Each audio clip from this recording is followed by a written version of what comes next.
Hey guys, how's it going? My name is Joe. Welcome back to SNES's Life. Recap number 101. Yay, we're over 500 games played. Today we're going to be taking a look at WCW Super Brawl Wrestling, Ultima II, Ultima 3, or Ultima 7, Wolverine, and X-Men. You can see it up above me, goddammit. Let's get started. WCW Super Brawl Wrestling. This was interesting. So I was a WWF kid in the 80s and early 90s, and even in the late 90s in the Attitude Era. I was not a WCW fan. This one has a roster of players who I do actually recognize a couple of the names.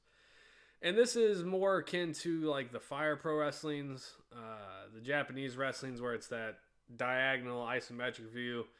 I'm kind of more on board with the WWF again, horizontal ring. The graphics weren't amazing. The music was okay. The gameplay was all right. It was entertaining enough.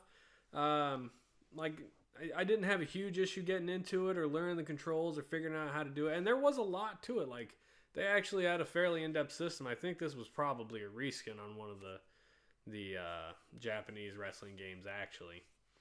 And it was okay. I could, especially couch co-op. I could see this being a really fun game. I give it a thumbs up. I think it's worth giving a try. It's probably cheap enough out there. I don't remember if we looked up the price or not, but I dug it, so that's something. Next up, we got Ultima II, the Runes of Virtue. Rings of Virtue. I think I've played one other Ultima game, but I don't remember what it was or how long ago it was. I actually kind of dug this. It was a very kind of basic sort of. The view is weird because it's a PC port. But it's just a top down, very, I guess, similar to the Legend of Zelda games if you wanted to compare it to anything from that era. But the graphics were far, I think, more rudimentary. It did not, I mean, it's a port. It didn't look amazing. But it played easily enough, and I was enjoying myself. I gave it a thumbs up. I mean, it's just a little action adventure RPG, and I kind of dug on it. So I was a little shocked by that. Yes, it did not age well visually, but if you can get past that, I think there's a decent enough game there. Next up, Wolverine Adamantium Rage. This game looked great. I love that you can hang on your claws and climb walls with your claws, and the game was super neat that way. It was super repetitive and boring, and I didn't care for it, which kind of sucked because it looked great, but it was just so every level it tells you in the bottom left how many guys you have to kill, and at that point it's just running around this maze of level to try and find the guys you have to kill. And then this level specifically, those lasers, there's a computer console somewhere in here that you have to like go break. And there's nothing to indicate that that's what you're supposed to do. So, yeah, it kind of irritated me at the end. I just upset about it. It was okay. It's basically a beat 'em up where you're Wolverine. I could see if you're a big X-Men fan, you'd probably be on board with it. Just. Oh, that was another thing. Right here, you see me jump and kill these things. Jump up with your claws in the air. It didn't tell you how to do that, and that is a super necessary part of getting through this game. Again, yeah, it just irritated the shit out of me. Thumbs down, Wolverine. Piss off. Next up, Ultima VII, the Black Gate. It's Ultima. Again, the graphics are a little better on this one. Everything's a little more cohesive. If you were looking at this in 4x3, it'd look even better because it'd be not stretched. I had some issues with this one. I think this one had a better story, a more in-depth story. You went to more towns, talked to more people, kind of in-depth, moving this to here and that to there. My issue with this game, and this kind of also goes to the first game, you see me right here, you walk up to a chest and enemies jump out of it and do damage to you. They just kind of come out of nowhere, and it's kind of super irritating, but I don't know. It just pissed me off. But again, I did enjoy my hour with this game. Again, if you're on board for these kind of RPGs back in the day, I think they're probably totally worth playing. I gave this a thumbs up. I, again, enjoyed my hour with it without question. This one, like I said, had a much more in-depth story than the first game, than Ultima II anyway.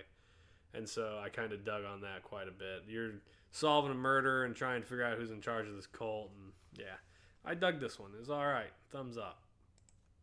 And finally, last but not least, we get X-Men Mutant Apocalypse, which, again, much like Wolverine Adamantium Rage, is...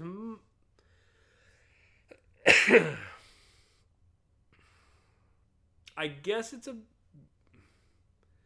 I don't know. It's in that action beat-em-up category, right? So you can see here, I'm at the boss there with Wolverine fighting the Sentinels. But you also get to play as Psylocke. Goddamn, who do else? Psylocke, Gambit, Wolverine, Cyclops, and the Beast. So you get 5 different characters you get to play through here. And at least in the first one, they all have a different level you have to play through. And then kind of after that, you pick a character and it kind of goes through the next level. And then you pick a character and you're in level 3. But the characters all play very differently. And I really enjoyed this, actually. Like, you get a nice, like, variety of mutant superpowers, which was super cool. And each character has their own set of lives, which is interesting. I didn't run out of lives on any of them while I was playing it. But I don't know if that would, like, lock you out from getting to the end of the game or not. But yeah, I kind of dug on this. There were some parts that were annoying. They had that kind of beat-em-up mentality where... like, they'd get on both sides of you and kind of screw around with you. But otherwise, I enjoyed this one. I think X-Men Mutant Apocalypse is worth looking up. I'm a little confused on why Psylocke was in it. You know, this came out in 94, so we're talking the height of the X-Men cartoon, I think. Or kind of right around that era. And Psylocke was not an X-Men that I recognized as a kid. Like, I know who Psylocke is now, but... then I didn't, but I did recognize the others. It would have made way more sense, I think, to put Storm in it. But maybe that's a deal with, like, the Genesis version of X-Men, because I think they had Storm in their games. So maybe we couldn't get Storm, and they were like, well, who do we get? I guess Psylocke. And throw Rogue in there or something. I don't know. But good game. I gave this one a thumbs up. If you're a fan of the X-Men, I think this one's well worth giving a shot. Certainly more so than Adamantium Rage. And that's it, guys. That's wrap up number 101. We're getting into week 102 on the next set of 5. I appreciate you guys all being here with me, sticking with me. Yeah, so that's it. We'll see you guys later. Have a good one.